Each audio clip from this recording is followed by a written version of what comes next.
पुढारी पडेल नाही, लोकशाही सांभाळू नये. लोकशाही दिसतच नाही.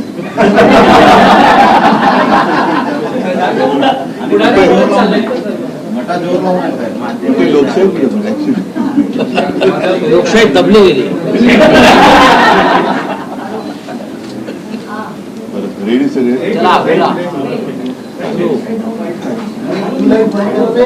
आहे. मी तुम्हाला मागे बोललो तसं, फक्त समोरचा लाईट बंद करा.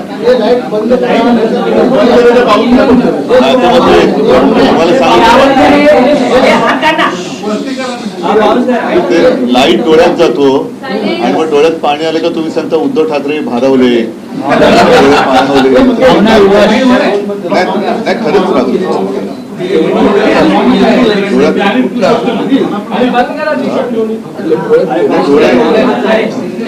तो वर तर नवर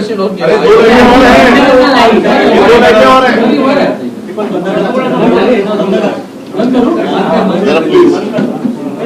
हा बरं चला सुरू. सगळ्यांना धन्यवाद. आपण सगळेजण आलात. एक आठवड्यापूर्वी आपण इथेच भेटलो होतो आणि त्यावेळेला मी हिंदुत्वाच्या नावावरती जो लुटीचा कार्यक्रम चालू आहे त्याविरुद्ध आंदोलनाचा एक पुकारा केला होता. त्यानुसार मी आणि सर्व शिवसैनिक यांनी गेल्या म्हणजे कालच्या नेत्याच्या गेल्या रविवारी दादर इथल्या हनुमान मंदिराच्या समोर महाआरती केली, रामरक्षा पठण केलं. त्याच्यानंतर हा कार्यक्रम आता महाराष्ट्रात अनेक ठिकाणी व्हायला लागलेला आहे. येत्या 18 तारखेला नागपूरमध्ये हा कार्यक्रम होईल, जिथे मी स्वतः जाणार आहे. माझा प्रयत्न आहे की आता हिंदूंनी झोपून चालणार नाही, जागा झालं पाहिजे. आपल्या हिंदुत्वाचा, आपल्या हिंदू धर्माचा दुरुपयोग करून जर लुटण्याचा कार्यक्रम कोणी करत असेल तर त्यांना आता त्यांची जागा दाखवण्याची वेळ आलेली आहे. एकूणच काय की सध्या देशामध्ये फार विचित्र परिस्थिती आहे. मी मागेही बोललो होतो, कदाचित तुमच्याशीच बोललो होतो का आणखी कुठे बोललो होतो कल्पना नाही मला. पण बऱ्याच वर्षानंतर देशात आणि महाराष्ट्रामध्ये विरोधी पक्षाला प्रचंड काम आहे. कारण जिथे बोट दाखवू तिथे भ्रष्टाचार चाललेला आहे. रस्त्यावरती खड्डे आहेत, पण रस्ते करणाऱ्यांचं ज्यांचं काम आहे ते गडकरी साहेब इथेनॉलवरती बोलत आहेत. तर एकूणच काय की अंधाधुंद कारभार सुरू आहे. आणि म्हणून मग मी असं ठरवलं की प्रत्येक वेळेला एकाच विषयासाठी प्रेस कॉन्फरन्स घ्यायची. आणि आज मी जो विषय घेतलेला आहे हा विषय साधारणतः गेले किमान महिनाभर चालू आहे, पण दुर्दैवाने म्हणावा तसा तो लोकांपर्यंत जरी पोचला असला तरी लोकभावना त्याच्यावरती व्यक्त होत नाहीये. आणि तो विषय म्हणजे दिल्लीमध्ये जंतर मंतर येथे आपल्या अभिजित दिपके यांनी जो विषय उचलला तो अनेक युवकांच्या किंवा मी तर म्हणेन देशातल्या प्रत्येक युवकाच्या भवितव्याचा विषय आहे. नीट परीक्षेचे पेपर फुटले, त्याच्यानंतर अनेक विद्यार्थ्यांनी आत्महत्या केल्या. कोणी त्याच्याकडे लक्ष दिलेलं नाहीये. सरकारला वेळ नाहीये. सत्ताधारी पक्षाला इतर पक्ष फोडाफोडीमध्ये जास्त रस आहे. पण जिथे देशाचं नशीब फुटतंय, विद्यार्थी आत्महत्या करतायत, त्यांच्याकडे लक्ष द्यायला त्यांना वेळ नाहीये. आणि मी आजची जी पत्रकार परिषद घेतलेली आहे ती त्या आंदोलनाला आणि सोनम वांगचुक यांना पूर्ण पाठिंबा जाहीर करण्यासाठी मी ही प्रेस कॉन्फरन्स घेतलेली आहे. सोनम वांगचुक एक मला येऊन भेटून गेले गेल्या महिन्यामध्ये. नेहमी मला त्यांच्याबद्दल एक आदर राहिलेला आहे. त्यांच्या खरं म्हटलं तर बुद्धिमत्तेचा देशाने उपयोग करून घ्यायला पाहिजे. पण अशाही व्यक्तीला देशद्रोही ठरवून तुरुंगात टाकलं जातं. आज ती व्यक्ती तिकडे आमरण उपोषणाला बसलेली आहे. दिवसागणिक त्यांची तब्येत खालवत चाललेली आहे. 16 दिवस झाले. मी एक 4 दिवसापूर्वी मुद्दामून अरविंद सावंत यांना त्यांच्या भेटीसाठी पाठवलं होतं. मी फोनवरून त्यांना विनंती केली की सोनमजी तुम्ही प्राणांतिक उपोषण करू नका, कारण तुमच्यासारख्या व्यक्ती या देशाला पाहिजेत. आणि सरकारला काय पडलेलं नाही. अशा एक एक व्यक्ती जर आपणून जात असतील तर सरकारला ते हवंच आहे असं नाईलाजाने मला म्हणावं लागतंय. आज कोणाच्याही लक्षात असेल किंवा नसेल, 2018 साली JD अगरवाल यांनी गंगेसाठी आमरण उपोषण केलं होतं. मला वाटतं 115 दिवसाचं उपोषण होतं. काय होतं त्यांच्या उपोषणाचा विषय? स्वतःसाठी काय मागत होते का? तर गंगेमध्ये जे काय सगळं बट्ट्याबोळ झालेला आहे गंगेचा, त्याबद्दल त्यांनी त्या उपोषण केलं होतं. त्यांनी प्राण सोडला. कोणी त्याची तशी म्हणावी तशी दखल घेतली नाही. गंगेत अजूनही त्याच्यानंतर कोरोना आला, गंगेमध्ये मृतदेह सोडले गेले, सगळं बट्ट्याबोळ चाललेला आहे. आणि आज देखील सोनम वांगचुक यांची प्रकृती ही दिवसागणिक खालावत चाललेली आहे. मी तर म्हणेन आज आता असा एक क्षण आलेला आहे, जरी मी या एका विषयासाठी प्रेस कॉन्फरन्स घेत असलो तरी सगळ्या जणांनी सगळे विषय घेण्याची आवश्यकता आहे असं नाही. मात्र एखादा विषय जरूर असा असायला पाहिजे की त्याच्यावरती देशातल्या सर्व राजकीय पक्षांनी एकत्र यायला पाहिजे. मी अजूनही तिथे कोणी पक्षाचे झेंडे घेऊन जावे या मताचा नाहीये. कारण अभिजित दिपके हा युवक देशातल्या युवकांचा आवाज तिकडे उठवतोय. आणि हे युवक जे आहेत हे सुशिक्षित आहेत. म्हणजे आज सकाळी मी ते सोशल मीडियावरती बघितलं, ते असेल तर भयानक आहे. कारण 20 तारखेला मला वाटतं त्यांनी मोर्चा आयोजित केलेला आहे. आणि अभिजित दिपकेने असा एक दावा केलेला आहे की येत्या 20 तारखेच्या आत काही गुंड तिकडे सोडून हिंसाचार माजून हे आंदोलन उधळून लावण्याचा काही जणांचा प्रयत्न आहे. हे फार हिणकस आणि नीच वृत्तीचं लक्षण आहे. एकूणच सोनम वांगचुक आहेत, अभिजित दिपके आहे आणि सगळे जे काही युवक आहेत हे कोणासाठी लढत आहेत? देशातल्या सर्व युवकांनीच नव्हे तर त्यांच्या पालकांनी सुद्धा जागं झालं पाहिजे की अरे आत्महत्या करणारा हा जरी त्यांचा मुलगा होता किंवा त्यांची मुलगी होती, पण कदाचित उद्या आपल्यावरती वेळ येऊ शकते. हा विषय राजकीय पक्षाचा नाहीये, राजकारणाचा विषय नाहीये, हा देशाचा विषय आहे.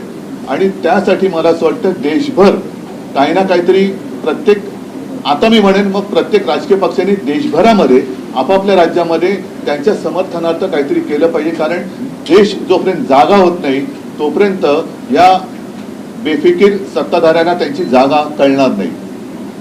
काय मागतायत सोनम वांगचुक? काय सरकार त्यांच्याशी जाऊन बोलले तरी का? मला आठवतंय जेव्हा अण्णा हजारे तिकडे उपोषणाला बसले होते तेव्हा सुषमा स्वराज यांनी एक भाषण केलं होतं. ते भाषण आजही उपलब्ध असेल. निदान त्यावेळेला त्यांच्याबरोबर चर्चा तरी झाली होती किंवा असावी असं मला वाटतं. तुम्हाला आठवण करण्यात विलासराव देशमुखांची नियुक्ती केली, विलासराव देशमुखांची नियुक्ती केली गेली होती. आता कोणी तिकडे ढुंकून बघायला नाही येत यार. काय फरक काय पडतो? जर एखाद्या व्यक्तीकडनं एखादं काम नीट होत नसेल तर त्या व्यक्तीला बदलण्याची मागणी होत असेल की जिच्यामुळे लाखो विद्यार्थ्यांचं भविष्य हे बर्बाद होत असेल तर त्या व्यक्तीला बदलायला काय हरकत आहे? याच्यामध्ये कमीपणा काय? धर्मेंद्र प्रधानांचा राजीनामा घेऊन तिकडे जर काय सक्षम व्यक्तीची नेमणूक केली गेली तर याच्यात कमीपणा मानण्याचं कारण काय? जे विद्यार्थी जागून, आणि मी बघतोय की अनेक पालक सुद्धा अतिशय म्हणजे संतापलेले आहेत. त्यांनी त्यांच्या आयुष्याची पुंजी लावून माझा मुलगा माझी मुलगी शिकली पाहिजे, सुशिक्षित झाली पाहिजे, मोठी झाली पाहिजे, मला शिकता नाही आलं पण माझा मुलगा किंवा मुलगी शिकली पाहिजे. त्या मुलाचं संपूर्ण शिक्षण आणि त्यांची आयुष्यभराची पुंजी ही एका याच्यात बर्बाद होते आणि कोणाला काही पडलेलं नाही. पण त्याच्यात आणखीन आता हे बोललं तर पुन्हा महाराष्ट्राचा अपमान होईल असं मुख्यमंत्र्यांना वाटू शकतं. कारण या नीट परीक्षेचं जे काही पेपर फुटीचं केंद्र आहे हे महाराष्ट्रामध्ये होतं. अटका झाल्या, पुढे काय? एकूण एका पाठोपाठ एक पेपर फुटत आहे. त्याच्यानंतर आपल्या महाराष्ट्रातल्या शिक्षण मंत्र्यांच्या घरासमोर सुद्धा आंदोलनं झाली. तर कोणाला कारभाराची काही चिंता नाहीये. देशात काय चाललंय त्याच्याबद्दल काही पर्वा नाहीये. आम्ही आपल्या परदेशात फिरतो, आम्हीच आपले भाडीचे तट्टू आणून आमचं स्वागत करून घेतोय आणि सगळं काय आबाद आहे असं भासवतोय. हे मला वाटतं चांगलं लक्षण नाही. आज परत एकदा सांगतो, मी शिवसेनेतर्फे सोनम वांगचुक आणि या मुलांच्या आंदोलनाला पूर्ण पाठिंबा जाहीर करत आहे. आणि ज्या वेळेस शक्य असेल, जिथे आम्ही उतरण्याची गरज असेल तिथे महाराष्ट्रभर आम्ही तर उतरूच.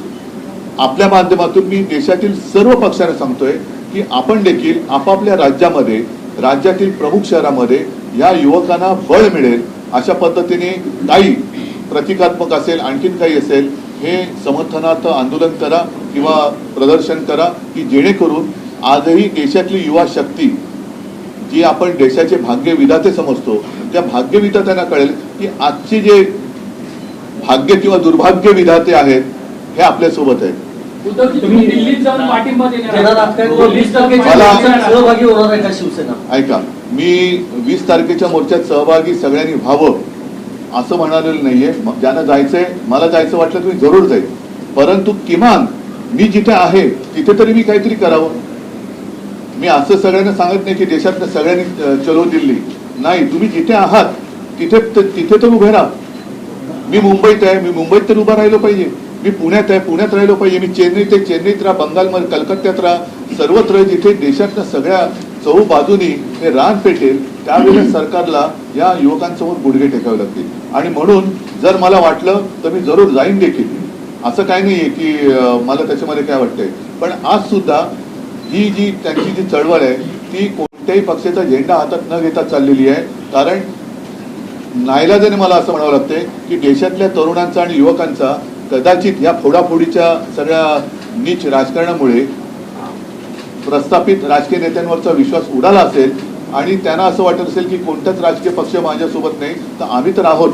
पण तिथे कोणत्याही पक्षाचा झेंडा न घेता आंदोलन होत असेल तर त्याला माझा पूर्ण पाठिंबा आहे. राजकीय विषय असा आहे की तुम्हाला असं वाटतं का, कारण तुम्ही इंडिया अलायन्स मध्ये एक प्रमुख पक्ष आहात, तर देशाच्या विरोधी पक्ष नेत्यांनी म्हणजे राहुल गांधींनी या व्यासपीठावर जाऊन या आंदोलनाला समर्थन दिलं पाहिजे? जरूर. म्हणजे माझं तर म्हणणं आहे, मला वाटलं तर मी सुद्धा जाईन. राहुल गांधींनी गेलं पाहिजे. देशातील ज्यांना असं वाटतं, मग अगदी भारतीय जनता पक्षातले असले तरी, जसं मी राम रक्षा आंदोलनात भाजपच्या कट्टर कडवट हिंदुत्ववादींना आवाहन केलं होतं की ज्यांना हिंदू धर्माबद्दल प्रेम आहे त्यांनी सहभागी व्हावं, तसंच आज देखील मी पक्षाच्या पलीकडे जाऊन ज्यांना या देशातल्या युवकांबद्दल एक आस्था आहे, तो कोणत्याही पक्षाचा असो, पक्षाचे जोडे बाजूला ठेवून तिथे जावं अशी माझी सगळ्यांना विनंती आहे. आणि नाही तर किमान आपण जिथे आहात, म्हणजे आता जसं तामिळनाडूमध्ये स्टालिन आहेत, ते विजय आहेत, केरळामध्ये आता काँग्रेसचं सरकार आले, कर्नाटकात आहे, तिकडे ममता दिदी जरी विरोधी पक्षात असल्या तरी सर्वांनी, अखिलेश आहेत उत्तर प्रदेशमध्ये, छत्तीसगडमध्ये कोण असतील, झारखंडमध्ये कोण असतील, तर संपूर्ण देशात किमान त्या राज्यातल्या प्रमुख शहरामध्ये सगळे जर त्या रस्त्यावर उतरले आणि याला पाठिंबा दिला तर मला वाटतं देशात 16 दिवस आंदोलन सुरू आहे. राहुल गांधी जिथं राहतात हक्केच्या अंतरावर आहे. बघा, हा विषय राहुल गांधींच्या भविष्याचा नाहीये, हा विषय देशाच्या युवकांच्या भविष्याचा आहे. म्हणून आपण त्याच्यावरती चर्चा करूया. कोणी काय करायचं, समजा आज मी प्रेस घेतली नसती, मला तळमळ वाटली, मी घेतली. जेव्हा अभिजित बिटकेनं आंदोलन सुरू केलं होतं त्यावेळी संजय राऊत यांनी एक फोटो केला होता की अभिजित बिटके आणि नरेंद्र मोदी यांच्या संदर्भातला तो आणि भेट झाली असं म्हटलं होतं की कुठेतरी भाजप पुरस्कृत हे आंदोलन आहे अशा प्रकारचे त्यावेळी त्यांनी तो ट्विट केला आणि त्या ट्विटमुळे त्यांच्याबद्दलचा जो संभ्रम होता तो दूर झाला. आणि त्याच्यानंतर भारतीय जनता पक्षाची जी एक वृत्ती दिसते, असंवेदनशीलता, ही जाहीर झाली. कारण हा फोटो त्यांनीच कदाचित ट्विट करून ते तसं करू शकले असते, पण संजय राऊत यांनी ट्विट केल्यामुळे त्याच्या अभिजितवरचा संभ्रम दूर झाला. आणि आता जे दिसते, म्हणजे आता सोनम वांगचूक हे मी त्यांना स्वतः विनंती केली की तुम्ही असं करू नका, उपोषण सोडा. पण तो माणूस तो मेरा कुछ भी होने दो लेकिन देश का भला होना चाहिए. आता अशा व्यक्तीसमोर आपण काय बोलायचं. म्हणून आज सुद्धा मी एक त्यांना आपल्या माध्यमातून हात जोडून विनंती करतोय की वांगचूकची आपल्यासारखी माणसं आम्हाला हवी आहेत, देशाला पाहिजे आहेत. हे सरकार असंवेदनशील आहे. आपल्यासारखे लोक राहिली काय न राहिली काय सरकारला काही फरक पडत नाही, पण आपल्या बुद्धिमत्तेचा आपल्या बुद्धिमत्तेची देशाला गरज आहे. कृपा करून उपोषण सोडा. आम्ही सगळे किंवा आपण सगळे एकत्र मिळून या देशाला सांभाळू. मागच्या काही वर्षांपासून एक पाडला पडतोय. शेतकऱ्यांचं आंदोलन असेल किंवा कोणाचंही आंदोलन असेल, महिनो ते चालत राहतं. परंतु सोनम वांगचूक यांचं आंदोलन हे आमरण उपोषण आहे आणि पुढे जाऊन असं काही बरं वाईट होऊ नये यासाठी तुम्ही विरोधी पक्ष म्हणून सरकारवरती, केंद्र सरकारवरती सुद्धा दबाव आणण्याचा प्रयत्न करणार आहात का? कोणाशी मी आता जे बोललो तर तेच आहे. पार्लमेंटच्या पहिल्याच दिवशीचा विषय पार्लमेंटला घेतला. पार्लमेंट सुरू होतंय 20 तारखेला. आमचे खासदार तर या विषयावरती दाणानून सोडतीलच, संसद दाणानून सोडतील. त्यावेळेला राहुलजींना सुद्धा मी विनंती करतोय, सर्व पक्षाच्या खासदारांना सांगतोय, अगदी भारतीय जनता पक्षाच्या खासदारांना सांगतोय की तुमच्यात जर माणुसकीचा एखादा अंश शिल्लक असेल तर ह्या आंदोलनात सहभागी व्हा. उद्धवजी असं म्हटलं जातंय की प्रेस कॉन्फरन्स मध्ये 3 लोक नेहमी असायची, 2 खासदार तुमचे आणि माझे. ठीक आहे, आता मला असं वाटतं की हा विषय संपूर्ण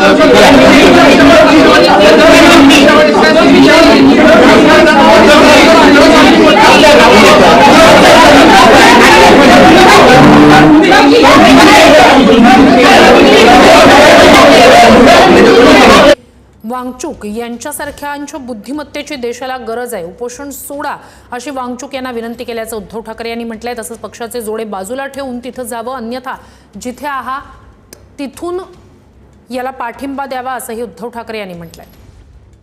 पिछले कुछ दिनों से आप देख रहे हो एक विषय पर आंदोलन चल रहा है, लेकिन मुझे नहीं लगता सारे पर कुछ ध्यान दिया है. लेकिन विषय तो बहुत महत्वपूर्ण है. अपने देश की युवा का भविष्य उससे जुड़ा हुआ है और वो जो विषय है स्वाभाविक है. नीट की जो एग्जाम थी उसके पेपर लीक के बारे में है. अभिजीत दिपके जो अमेरिका में रहते थे, अपने पढ़ाई के लिए गए थे, उन्होंने वहां से आवाज उठाई, लेकिन हमारे देश में से किसी ने आवाज उठाई नहीं थी. वो अमेरिका छोड़कर यहाँ आए, आवाज उठाई. एक कॉकरोच जनता पार्टी नाम से उन्होंने एक आंदोलन शुरू किया और आप देख रहे हो कि बहुत ही सपोर्ट सोशल मीडिया पर उनको मिल रहा है. आज मैं आपके साथ इसलिए बात कर रहा हूं क्योंकि पिछले 15 दिनों से सोनम वांगचुक जी वहाँ अनशन पर बैठे हुए हैं. दिन ब दिन उनकी तबीयत है वो कमजोर होती चली जा रही है.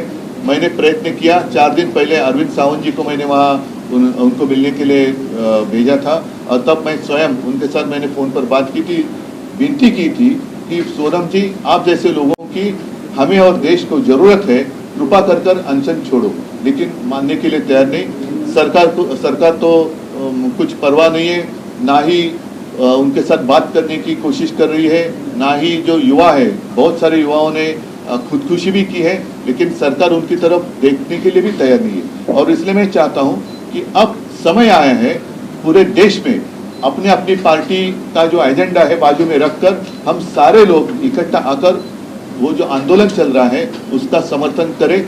और वो इसलिए करें क्योंकि ये सिर्फ एक पार्टी का एजेंडा नहीं है, अपने देश का भविष्य का विषय है. और देश के भविष्य के लिए आज जिनके कंधों पर जिम्मेदारी है वो अपनी जिम्मेदारी नहीं उठाएंगे तो देश की स्थिति बड़ी बुरी हो सकती है, खराब हो सकती है. और मैं आज खुलेआम सोनम वांगचुक जी को और दिपके को मेरा समर्थन दे रहा हूं.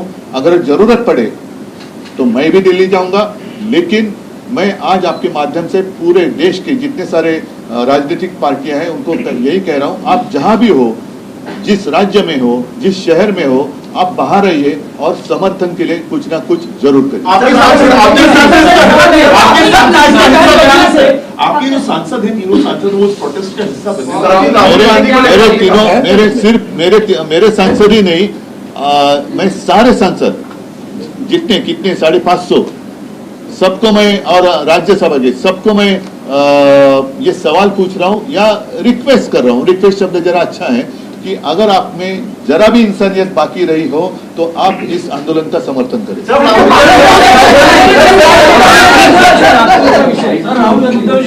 सब बाकीचे विषय